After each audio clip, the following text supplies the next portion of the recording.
एक दफ़ा का ज़िक्र है कि एक जंगल में कुछ शरारती बंदर रहती थे। वे पर ही उनसे तंग एक लुमड़ी भी थी।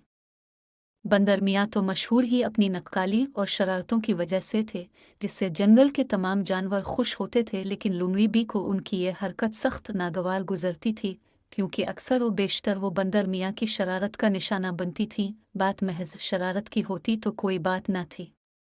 बंदर मियाँ मजाक ही मजाक में भी लुमड़ी की बेइज्जती कर दिया करते थे, और अपनी इज्जत तो सभी को प्यारी होती है। बी लुमड़ी ने तहिया कर लिया था कि वो बंदर मियाँ से अपनी बेइज्जती का बदला ज़रूर लेगी, और जल्द ही बी लुमड़ी को मौका भी मिल गया। हुआ यूं कि बी लुमड़ी को सख्त भूख लग रही थी। उन्होंने चटपटी चाट बनाई, जिसे नदीदों की तरह जल्दी जल्दी खा रही थी। अपनी उंगलियां चाट चुकी तो प्याला ज़बान से चाटने लगी।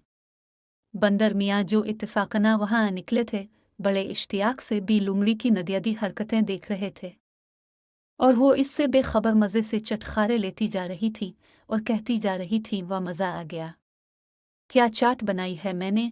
वह बी लुमड़ी व बंदर मियाँ इस वक्त तो खामोश तमाशाई बने बैठे रहे, लेकिन कुछ ही देर बाद इन्होंने सारे जानवरों को जमा किया और बी लुमड़ी की खूब नकल उतारी। सब जानवर बहुत खुश हुए। दिल ही दिल में बी लुमड़ी भी बंदर मियाँ की फनकारी का एतराफ़ कर रही थी, लेकिन भरे मजमा में अपनी बेइज्जती इन्हें बहुत खिल रही थी। बी लुमड़ी ने अपनी बेइज्जती का बदला लेने का पक्का इरादा कर लिया। उनकी फितरत थी, जब तक इंतकाम न ले लेती उनको सुकून न मिलता था, और बिलाखिर वो दिन आ ही गया। इस रोज़ मौसम सख्त गर्म था। बंदर मियाँ गर्मी से निढाल बरगद के साए में मज़े से सो रहे थे। इन्हें यूं बेखबर सोता देखकर बी लुमड़ी को अपना इंतकाम याद आ गया। वो दबे पांव बंदर मियाँ के नज़दीक गईं और खारदार झाड़ी पहले बंदर मियाँ के चेहरे और फिर कलाई पर जोर से मारकर बी लुमड़ी वहाँ से भाग निकले। अब ये सोचकर वो बहुत खुश थीं कि मैंने अपना काम कर दिखाया और किसी को कानो कान खबर तक न हुई। लेकिन ये उनकी भूल थी, क्योंकि बी लुमड़ी के सताए हुए रीछ मामा और बत्तख खाला ने बी लुमड़ी की ये हरकत अपनी आंखों से देख ली थी। अब वो बंदर मियाँ से, जो बुरी ज़रा ज़ख्मी थे, इंसाफ की दरख्वास्त पर इसरार भी कर रहे थे।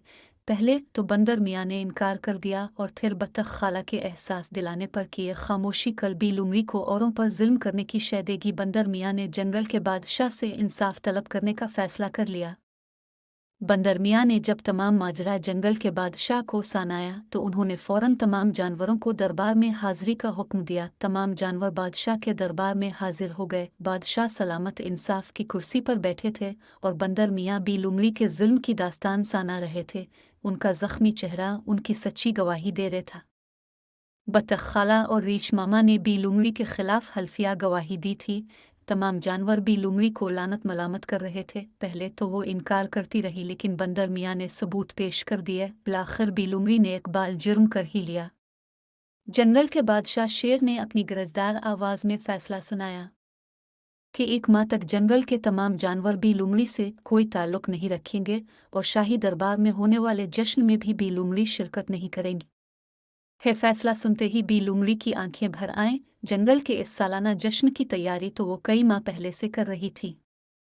बी लुमड़ी मुनहबिसूरे कभी हसरत भरी नज़रों से अपने साथियों को देखती, जिनके साथ मिलकर उन्होंने इस जश्न की तैयारियां की थीं, और कभी बादशाह सलामत पर इल्तिजा भरी नज़र डालती। ये मंजर देखकर बंदर मियाँ ने अपनी तकलीफ भलाकर बी लुमड़ी की नकल उतारने लगे।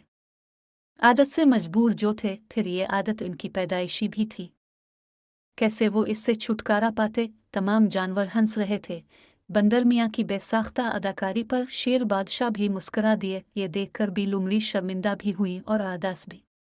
बंदर मियाँ को वक्ती तौर पर गुस्सा तो आ गया था, लेकिन अब इन्हें अफसोस हो रहा था, क्योंकि बी लुमड़ी की काफ़ी बेइज्जती हो चुकी थी।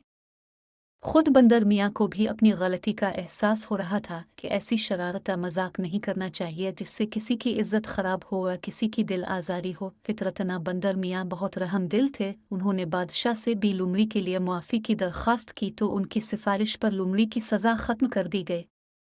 दूसरों को मुआफ़ करने और दरगुजर से काम लेने का सबक बी लुमड़ी ने बंदर मियाँ से सीखा था। इसके बाद तमाम जानवर खुशी खुशी रहने लगे।